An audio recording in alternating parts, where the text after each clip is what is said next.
আপনার মতো মেয়ে ছেলের সাথে সংসার করা যায় না। তা করবেন না, আমি কোন সে আপনার সাথে সংসার করছি। এই তুমি চলে যাও তো, এই বাড়ি থেকে চলে যাও। কেন? আমি কেন যাব? আমি তো সবে 6 বছর হলো এই সংসারে এসেছি। আর আপনার তো 26 বছর হয়ে গেছে, আপনি যান। ঠিক আছে, আমিই যাব।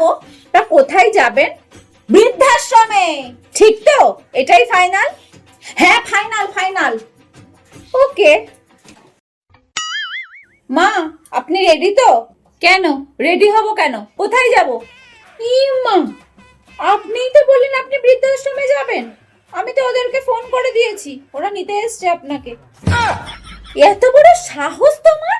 আপনি ফাইনাল বলেছিলেন তো, তাহলে আপনাকে যেতেই হবে। আমি যাব না। ও গো, শুনছো? যেতে তো হবেই, কারণ আমি 5,000 টাকা অ্যাডভান্স করে দিয়েছি ওদের।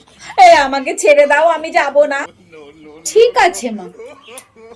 আপনি ওই 5,000 টাকা উসুল করেই চলে আসবেন। খুশি এবার? আমাকে ক্ষমা করে দাও, আমি যাব না বৃদ্ধাশ্রমে। দাদা আসুন, ওনাকে চ্যাংদোলা করে নিয়ে যান তো। এই ছাড়ো, ছেড়ে